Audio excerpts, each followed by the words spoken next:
Depuis plusieurs mois, la problématique des migrants fait la une de tous les journaux. Plus de 500 000 personnes risquent leur vie à chaque départ, à chaque traversée, en espérant des jours meilleurs. Il s'appelle Aylan, 3 ans, mort noyé. La situation s'aggrave de jour en jour. Les chiffres du nombre de décès explosent. RTL TVI s'associe à l'UNICEF afin de vous raconter la vraie vie de ces réfugiés. Même son chien, on ne le fait pas vivre dans des endroits pareils, quoi. Stéphane Powell, touché par la problématique, a accepté cette mission sensible. C'est terrible, quoi. Parce que moi, je suis papa, quoi. À quelques kilomètres de la frontière syrienne, rencontre avec Fatima et Manar. J'ai perdu ma meilleure amie. Elle est morte à côté de moi. Je travaille pour ramasser des pommes de terre. Des fois, je travaille 1 semaine, 2 semaines.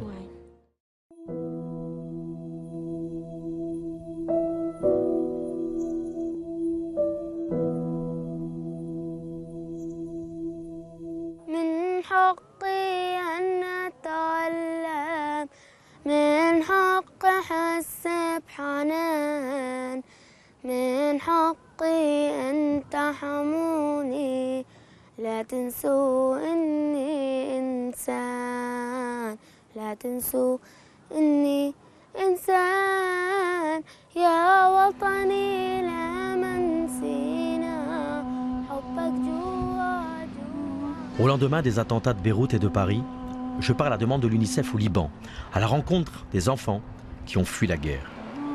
Sur la route de Beyrouth qui mène vers la plaine de la Bekaa, j'aperçois à 20 km seulement la frontière syrienne. C'est là que je découvre les premiers campements de réfugiés éparpillés au hasard. La plus grande concentration de Syriens se trouve dans cette région montagneuse, dont 573 000 enfants victimes de cette guerre civile.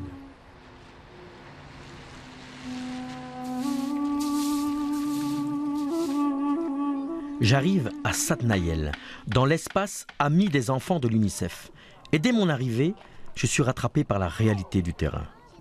Je vous présente ma première belle rencontre sur place. Fatima, une jeune Syrienne de 11 ans. Elle vit depuis 2 ans dans un camp. Elle a dû fuir Homs, sa ville natale bombardée.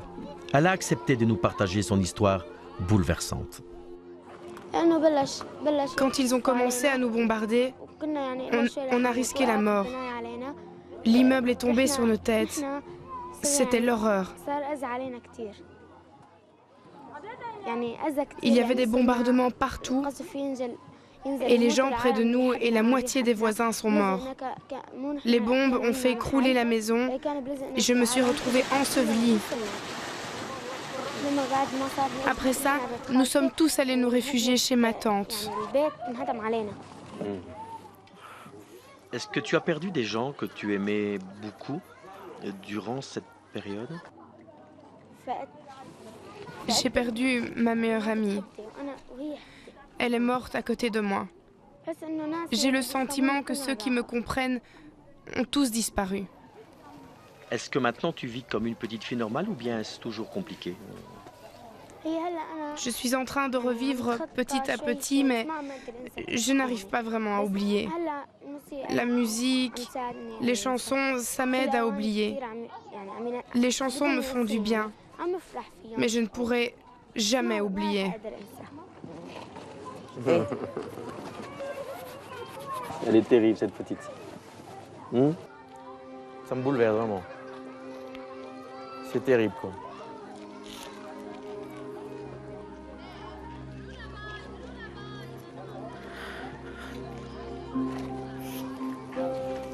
C'est terrible, quoi.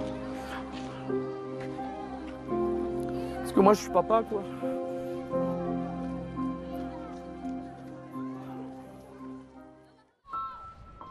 Pas le temps de sombrer dans la tristesse, Fatima nous emmène à quelques pas du campement. Elle nous invite à assister à ce qui constitue son unique bulle d'oxygène, son cours de musique.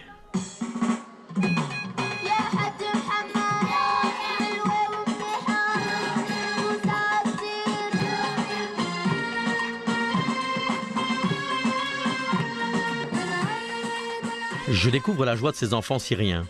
Ils répètent et chantent en chœur les chants traditionnels de leur pays, la Syrie.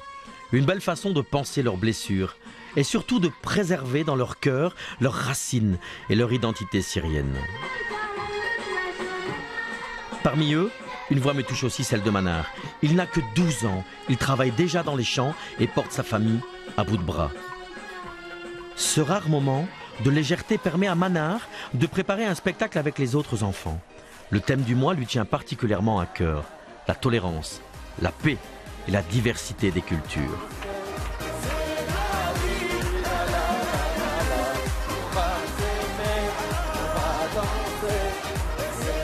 Le moment est émouvant, sincère, et la joie de ces enfants qui sont de véritables victimes me réconcilie avec l'humanité.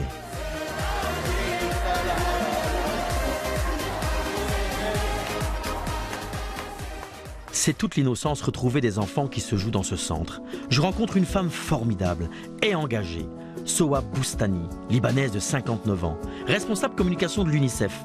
Elle dédie sa vie aux enfants depuis plus de 30 ans.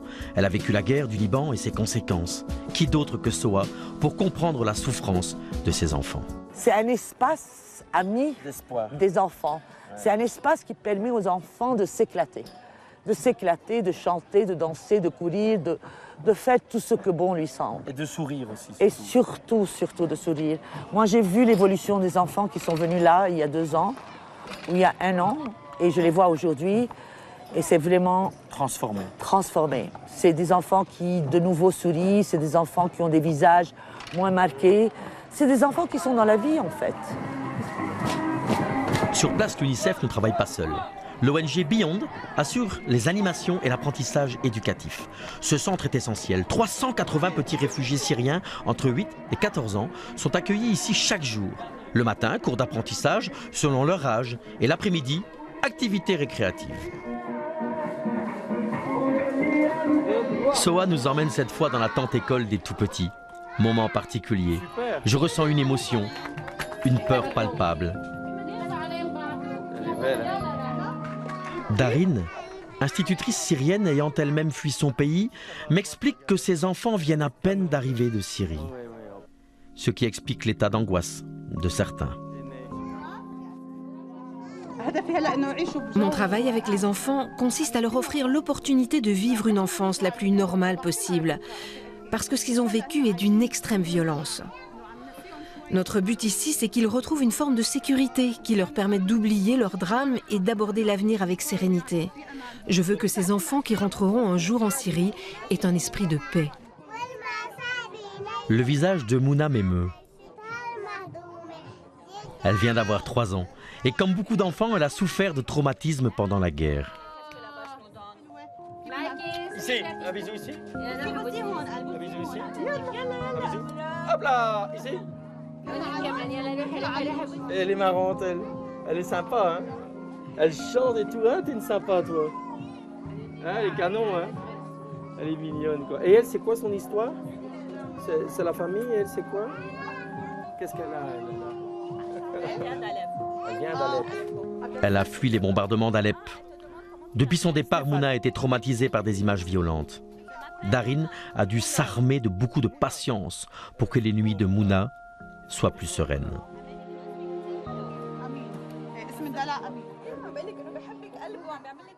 Mouna me présente sa maman qui refuse d'être filmée.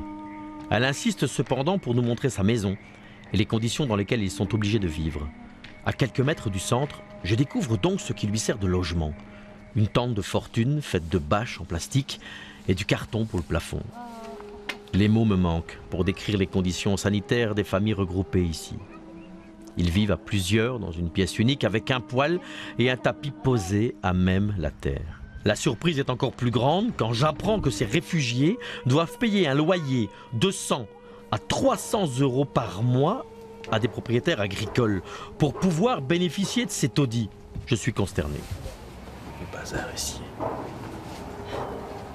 C'est du simple carton ce truc. Il neige, ils sont foutus.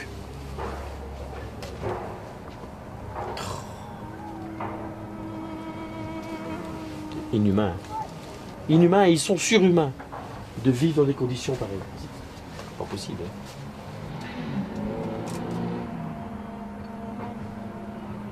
Quelle qualité de vie qu'ils ont. Rien. Et en plus, je suis sûr qu'ils ne se plaignent pas. Eux.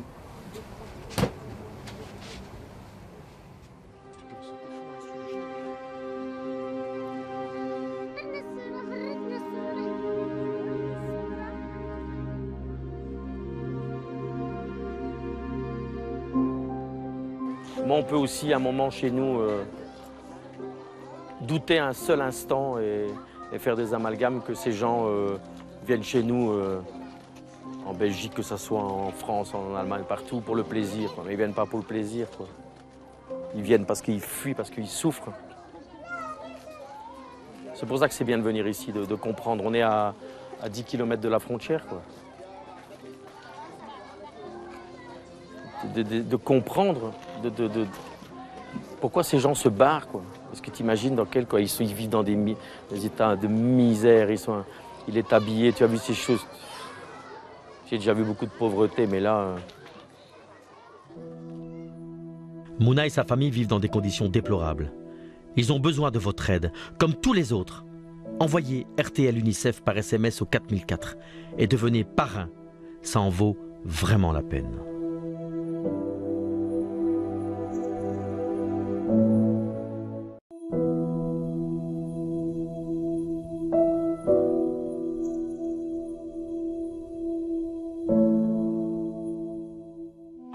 Depuis 2 jours, je suis sensibilisé au sort de ces réfugiés dans la plaine de la Bekaa, à la frontière syrienne. 1 500 000 personnes ont fui la guerre et se sont réfugiées au Liban. Même si elles trouvent un lieu sécurisant ici, ces familles sont inquiètes de leur avenir. Nous prenons la route que beaucoup d'enfants connaissent, non pas pour aller à l'école, mais pour travailler dans les champs. Il faut savoir qu'ici, les adultes n'ont pas le droit de travailler. Pour contourner la loi, les enfants qui ne peuvent pas être envoyés en prison peuvent, eux, être exploités. Ces mains, ça ne sont pas celles d'un vieillard, mais celles de Manar, 12 ans, que je retrouve au champ. Depuis 8 heures du matin jusqu'à la tombée de la nuit, ce jeune garçon travaille avec d'autres enfants pour nourrir sa famille. Il ramasse les pommes de terre à la main et pieds nus. Son salaire est de 5 € par jour. Consternant. Je découvre un garçon courageux qui force le respect. Manar vit avec ses 6 frères, ses 4 sœurs et sa maman. Son père les a abandonnés quand il avait 5 ans.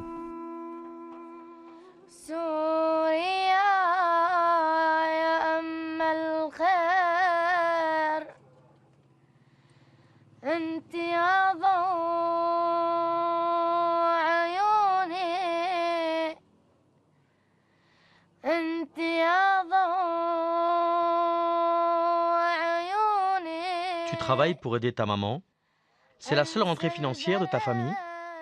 Je travaille pour ramasser des pommes de terre. Des fois, je travaille 1 semaine, 2 semaines. Cet argent, mon patron le garde et je le reçois à la fin de la semaine.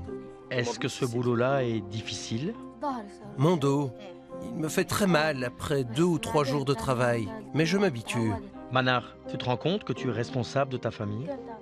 Oui, je donne à ma maman tout l'argent que je gagne pour qu'elle puisse nous acheter de la nourriture à l'épicerie. Manar, j'ai entendu que tu chantais super bien. Qu'est-ce que tu veux faire plus tard? Mon rêve? J'aimerais bien être médecin ou alors chanteur.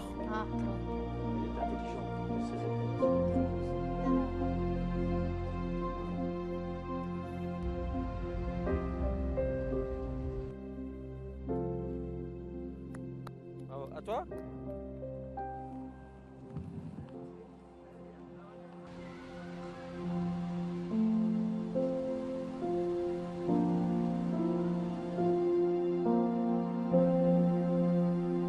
Quatrième jour. C'est sous la pluie que je visite un autre campement de fortune.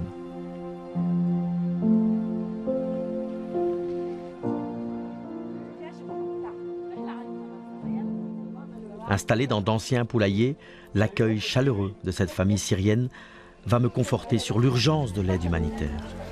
C'est surréaliste. C'est surréaliste quoi. Ces gens n'ont rien, quoi, ils t'offrent du café. Et on vit dans une société où c'est souvent comme ça. C'est ceux qui n'ont rien qui donnent. Soa, Notre guide me confirme que le plus grand défi aujourd'hui, c'est de maintenir l'hygiène au sein de la communauté. Les enfants et les bébés en sont les premières victimes.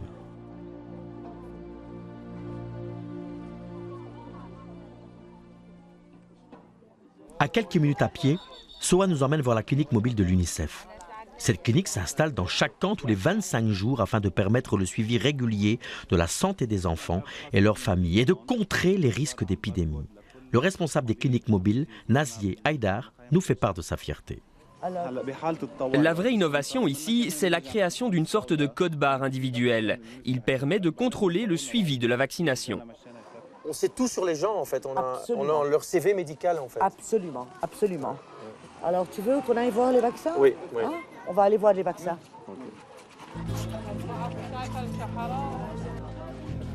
Dans cette tente aujourd'hui, je vais donner à Leïs, qui vient d'avoir 7 mois, son premier vaccin contre la polio.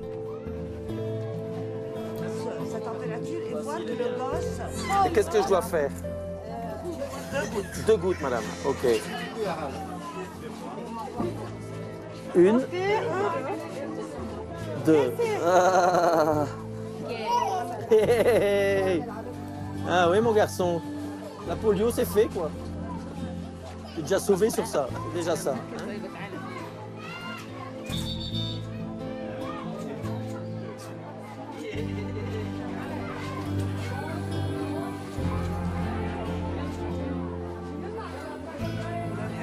À la fin de la vaccination, la maman de Leïs reçoit des biscuits vitaminés à donner à son bébé afin de lui assurer une alimentation équilibrée. T'es une chipie, toi, hein, je le vois que t'es une chipie. Hein, je le vois. À côté de la clinique mobile, des cours de sensibilisation à l'hygiène clôturent cette journée bien chargée émotionnellement. Nous apprendrons quelques heures plus tard, malheureusement, que l'armée libanaise a ordonné l'évacuation de tout le campement pour des opérations militaires contre l'État islamique. Un choc de plus pour ces enfants et ces familles qui n'en avaient pas vraiment besoin. Ça, c'est ma préférée.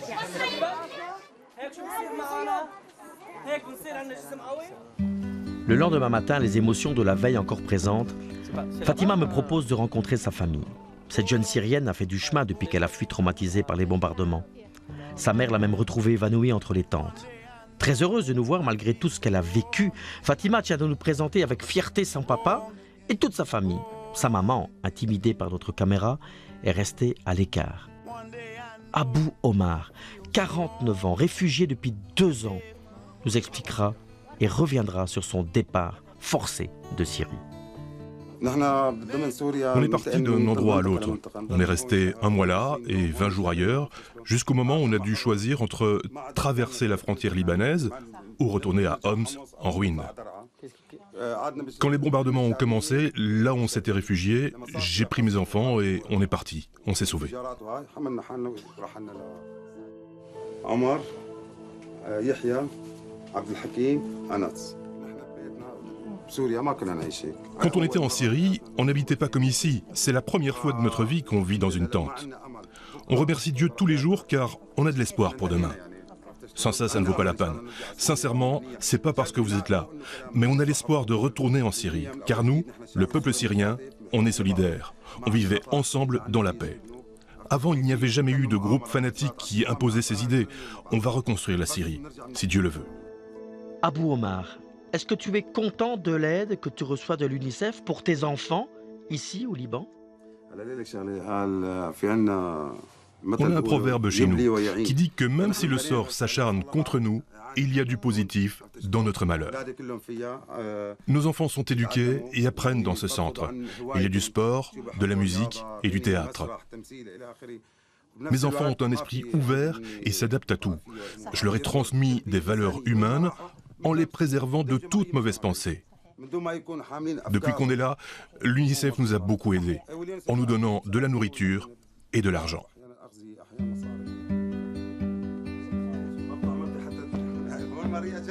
Maria.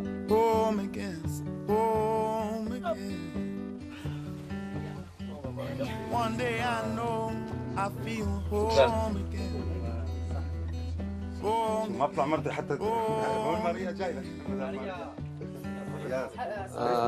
C'est la fleur de la paix.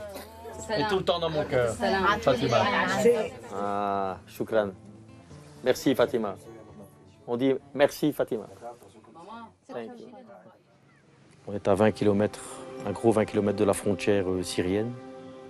Ce matin, il y a une bombe qui a explosé de l'autre côté en Syrie. Donc on est quand même dans un milieu pas facile, quoi. C'est la guerre, quoi. Et on se retrouve ici, dans un camp avec une famille syrienne qui te montre complètement une attitude différente, quoi. Un type qui a fui, quoi, qui à minuit, sans rien, avec ses fringues sur lui, qui quitte sa Syrie, qu'il aime, qu'il a envie de retrouver d'ailleurs, mais qui la quitte avec femme, enfant, et qui garde une lucidité, une dignité. Moi, ça m'a vraiment marqué. Il a dit j'avais envie de pleurer. Quelle image on donne de ma Syrie. C'est comme si, moi, petit Belge, chaque fois qu'on allait dans le monde entier, le Belge avait une image négative de terroriste, de sale type et tout. Et ces gens-là sont souillés par un microcosme de bandits qui font des saloperies dans le monde, quoi. Mais ces gens sont bien, ces gens ont du cœur, ces gens ont du fond, ces gens sont des papas, des mamans, ces enfants ont envie de grandir. Et moi, ça m'a marqué. Regardez un peu dans quelles conditions on vit ici. Enfin, c'est surréaliste, quoi. Même son chien, on ne le fait pas vivre dans des endroits pareils, quoi. Et eux, ils sont là, ils se plaignent pas. Que de la dignité et du courage.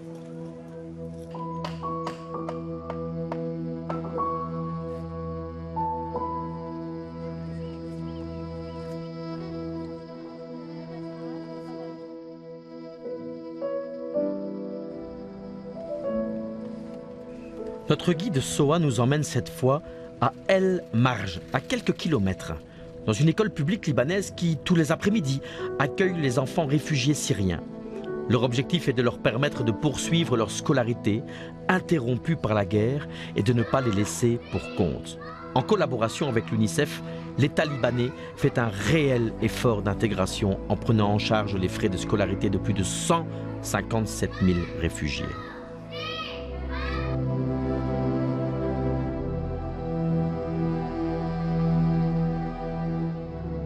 Certains ne sont même pas allés à l'école là-bas. Il y en a, ceux que nous avons vus ce matin, qui n'ont jamais été à l'école. Parce qu'en Syrie, ça bombardait, et donc les écoles ont été bombardées et détruites. Et ils sont arrivés au Liban, n'ayant jamais été à l'école. Donc on les prépare à se concentrer, on les prépare à apprendre tout ce qui est basique, on les prépare à devenir des enfants de nouveau. C'est pas une génération qui va être perdue.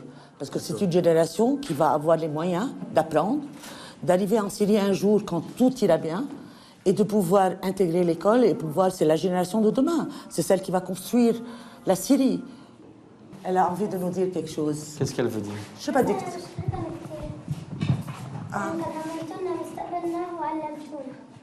Moi, je vous remercie beaucoup parce que vous avez assuré notre avenir à travers l'éducation. Donc, je vous remercie beaucoup. Tu peux lui demander, parce que tous les enfants ont des rêves, est-ce qu'elle, par exemple, elle a un rêve plus tard? هل أنت عندك حلم لبعدين؟ شو حلمك؟ قولي لي. مثل نتخرج. تتخرج من المدرسة، شو بعدين؟ بطلع أنسة. Elle veut vraiment aller jusqu'au bout de sa scolarité et devenir un professeur. J'espère vraiment qu'ils vont rentrer chez eux parce que l'être humain a besoin de son pays. Notre rôle, c'est de les protéger avec bienveillance, mais finalement, leur seul espoir, c'est de rentrer un jour chez eux.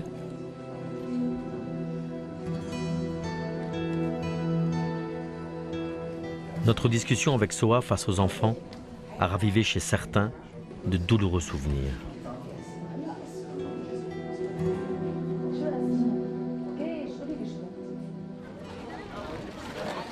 Aujourd'hui, c'est notre dernier jour sur place et un grand jour de fête au camp de Sadnaïel.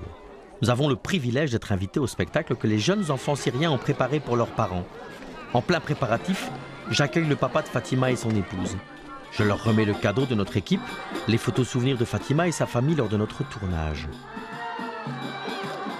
Ça, c'est pour vous. C'est les photos d'hier. OK? That's for you. OK? OK, voilà.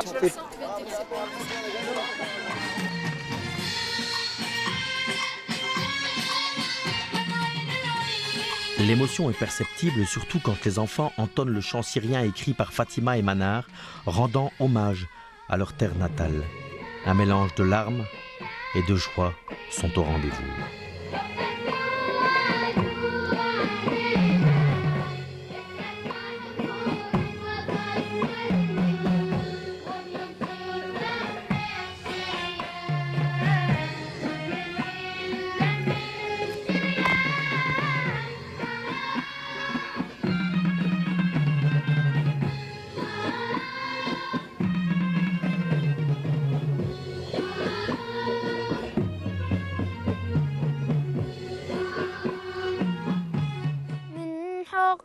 Après les ballons de la paix, avant de nous quitter, je tenais à remercier les équipes de l'UNICEF, Soa et Maria, qui nous ont accueillis sur place, mais également Fatima, Manar et leurs familles pour leur témoignage. Ce voyage au cœur des enfants réfugiés m'a laissé une trace indélébile. Et l'espoir que l'enfance sacrifiée sur l'autel de la guerre devienne un jour l'enfance retrouvée.